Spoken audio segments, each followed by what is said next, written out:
the final national deck look in Wargame Airland Battle Beta. Now, in this series I was recording episodes and putting them up, but Eugen have been a bit too fast for me, and they've been releasing patches faster than I can make videos on the old patch. Now, this is the last nation of NATO, which is Denmark. Very nice nation, I like it a lot. It's another one of those kind of specialist nations. It's good at some things, but poor at others, so you know, guess like it should be. But yeah, so since I was doing this series, and since this episode was actually recorded on the first time I had played in deck games, and yeah, so decks are now available. Now, I was going to do some videos on decks and deck loadouts and deck recommendations, but from what I can see, the deck layout is fairly straightforward and doesn't really need much explanation. But if you want an explanation, I'm more than happy to give it to you, so just ask for it in the comments and I will provide. Also, there's a new patch going up. I actually can't play the Wargame Airland Battle now because they're updating, but there's a new patch coming out which is introducing a 10v10 game mode, I believe. So what I'm going to do is probably do a few games on that, tell you what I think of that, and you know, I'll just show you some decks that I've been using. So anyway, onto the game. As you can see, it's this map again, and I decided to go to the left side rather than the right because I wanted to be a bit interesting, and also because all my allies were going to the right. Now this got me a bit scared because obviously it's just one. And yeah, that was rubbish, okay? So my infantry had already deployed from their helicopter, but anti-aircraft batteries shot the helicopter and I crashed down right on top of it and crushed them. So that's a gruesome start to the match. Anyway, Denmark. So Denmark's deck is quite interesting. So for the logistics, it's got quite poor logistics. It's got the FOB, which we're all used to, but it only has one type of supply truck and a very basic type of command vehicle, so it's got quite poor logistics. Recon is bad. It doesn't have any recon units whatsoever. However, it does come with 2 infantry, one in a helicopter and one in their transports. They have good infantry transports. It's like very cheap units with autocannons, but overall recon's bad. Tank's good. They've got a good mix of low I can't say they have good quality. Tanks. I mean, the most expensive one's 50, so you can't really get much quality from that. But it's a sort of bunch of cheap tanks, and you can usually field some, like they're more high-end tanks. The 51, I can't remember what it's called off the top of my head, but it's pretty. You know, it's got a very powerful cannon. It seems to be like a sort of short-range cannon, but when it's in range, it can take on T-64s. If you can swim a T-80, you can probably overwhelm it. So their tank force is quite good. Their infantry are fairly limited. I think they've got 4 types of infantry, and 3 of those are riflemen. So when you're using Denmark, basically they're a good deck for taking cities because you've got a lot of riflemen and they're all very specialized. I think you've got like a 6.1, which is just some guys with a pistol and a bazooka. And then they also have some backup infantry for anti-aircraft defense, but you know, I never like relying on those guys personally. Then the support, Denmark has an excellent variety of support units. They've got the Hawk anti-aircraft defense, which is powerful, although deployment resources are limited. And then they have mortars and full-on artillery guns. As you can see, I think I'm deploying them right here. So yeah, Denmark has a good variety of artillery pieces and anti-aircraft defenses. Vehicles are also good. They've actually got a ton of tank destroyers. They've got like a couple of tow keeps, as well as some of those recoilless rifle ambush units that I personally hate, but I know they're useful in the right hands.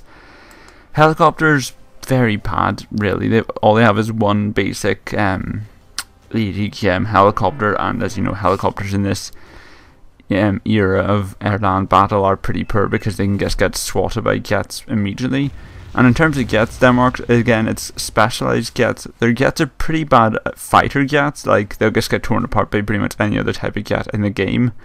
But they've got a lot of ground attack jets, so there's a lot of variety there. But yeah, onto the match. As you can see, I've deployed my infantry because I wanted to take a defensive strategy, because you see, I didn't really see much point in fighting here, because I just wanted to take the flank basically and push into Alpha and the like, even though it probably wasn't the wise choice to do. I should have been pushing into the middle, because as you can see, no one's in the middle. But yeah, so I popped out my infantry and then set their transports. And as you can see, the Wildcat, that's pretty much Denmark's ace in the hole. It's a sort of keep infantry transport that comes equipped with an autocannon, which is very lovely. So as you can see, they're moving up various tank destroyers and units here. I'm trying to build on my artillery because I heard that Denmark had good artillery, so I was keen to try it out. But they've got a lot of artillery too. Scores, NATO's in the lead, about 100 points. That's good. Mostly down to Sharky though, not me. I was mainly trying to sort of, what I was trying to do is, I don't like taking the centre because normally other people did it, but I just wanted to form a defensive position and then hold that defensive position and then expand when I could. That was the plan. So as you can see, I'm pushing right here. I've got some tow keeps, got some tanks, various other units like lying around.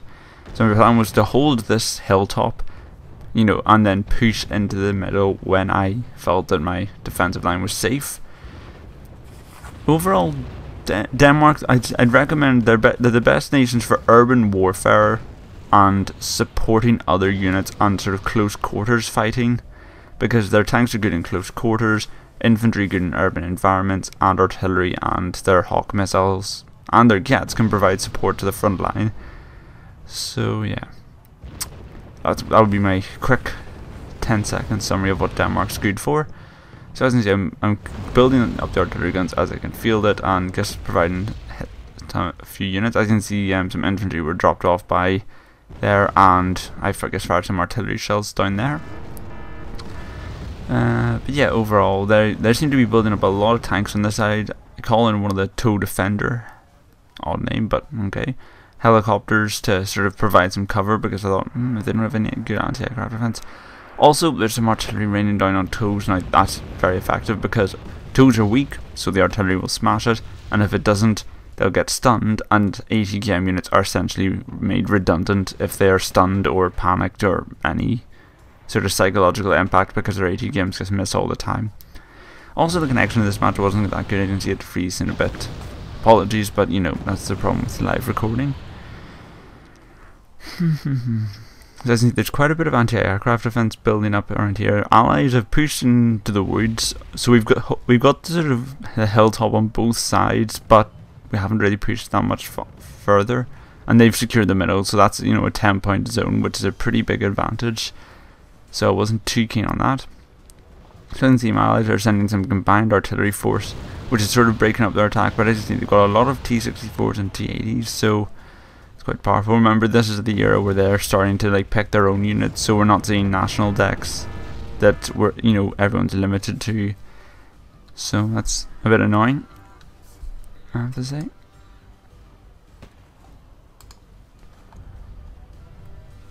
So yeah, the TOW Defenders are coming in. I can't say they're particularly fast helicopters. They took a while to come in, but now they're here. They can fire their TOW missiles at all the tanks, because I think that it was only AAA there.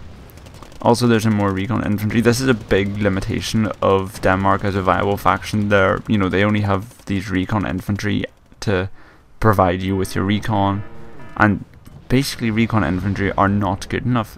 Mostly they're good for behind enemy lines sort of support and attack, but you guys can't use them as a mainstream recon unit, because if they're in their transports you're blind, and if they're out of it they're really slow, so it's an annoying combination. Also, as you can see, the artillery's coming in, and they're weak units. I mean, they don't have that many infantry in them. Also, they ran out of M72s without destroying a single transport, which doesn't say much for their accuracy, has to be said. But yeah, as you can see, the Wildcats and stuff. I'm basically building up our artillery front with the M125 mortars and my full blown artillery guns in the back of the base. And I'm basically what I'm doing is, I know they've got a lot of artillery down, which is messing up my defenses, the tow keeps, the recon infantry and such. So I was trying to see if I could hit these guys. Also, I see a buck driving in there. If mortar assault could knock it out. But again, my recon's quite limited. Also, I launched these Dragonaries into the town. It's a big force of infantry, should be able to knock in and do some damage. But it's been defended by PTR Conquerors, but remember, these are only like 2-man squads. Or something like that. It's AT game infantry have been balanced in this game because there's very few of them. Usually there's only 2 in a squad. It looks like there's about 3, 5 here. Not that many. But yeah, so the Dragonorids are pushing in. So the plan is to take the town and take India. It probably won't be safe to secure it for a while because obviously, yeah, you'd have to secure the town if you wanted a safe place for a CV in these high point zones. But well, I can see the Wildcats coming in. It's autocannon, takes out the buck, takes out loose line infantry transports here. Unfortunately, the PGR Conquerors have been very stubborn because they're dug into the village, which gives them extra resistance to fire.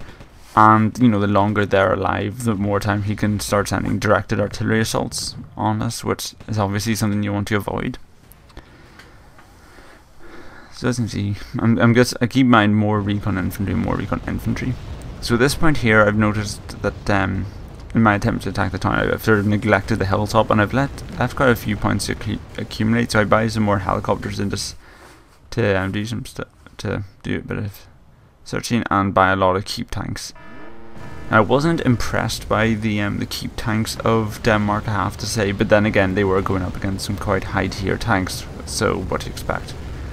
Some Spetsnaz are deployed. I've actually this is pretty much the best counter in the game, I guess you could say, the Spetsnaz, which are Wildcats, because autocannons do damage to infantry, and Spetsnaz aren't equipped with any kind of armor piercing RPG, so they do massive damage to the Spetsnaz, and Spetsnaz don't have any effective weapon against them. So as you can see, the Starfighter, basically, this is sort of typical of Denmark's defenses. Bad air-to-air fighters, but, you know, good, or at least average ground support units. So as you can see, the BMPs and stuff are driving in. Obviously, the Wildcats will fare less well against the BMPs because BMPs have proper cannons. But, you know, the Wildcats' autocannons are still powerful against targets even if they aren't fully armoured. As you can see, the Dragonori have pushed quite far into the town, but they've got some Mi-24Vs coming up against them, but they've got the AZ in their sights. If they can get fire a shot, maybe? Come on. Just one bazooka in there, it's dead. This is annoying, but I can't really afford to keep attacking there anymore, but as you can see, there's a lot of units coming over the hill, and they've still got a lot of units in the town. But there we go. So the Wildcats are being decimated. Tanks are running out of fuel. That's not exactly a good sign. And yeah. But it looks like it's been neutralized, but I wasn't actually looking, so I can't confirm or deny if that CV is dead or gets stunned or has been repositioned. More assault fire. What's it targeting? Looks like it's targeting the woods with the toe keeps in, but they don't see them anymore. I guess they didn't realize I'd repositioned. Oh well.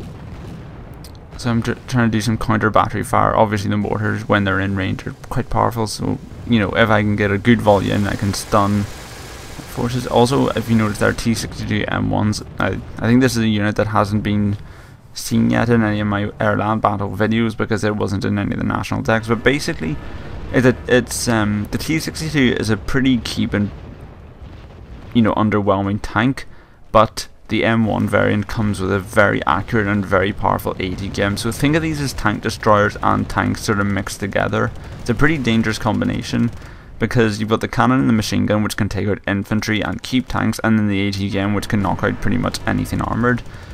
But then again, T62s come with pretty poor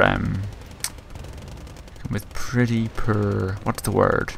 Armour, that's the word. And so obviously they're very vulnerable to anything that isn't infantry and tanks. As you can see, the Dragonori are still fighting off against a cluster of T-80Bs. There's quite a lot of units being thrown against us here. I see a lot of anti-aircraft defense, so the Starfighter's not much use here. These guys are still alive, but the Motorstrelki and the various tanks are pushing up on the Centurions. Toes are doing their bit, but I think the Forest was working against them, and they might have taken a few artillery shots. So the T-80s are still taking damage, even though the Dragonoris are out of ammo. There's some burst or whatever that might get down. That's not good.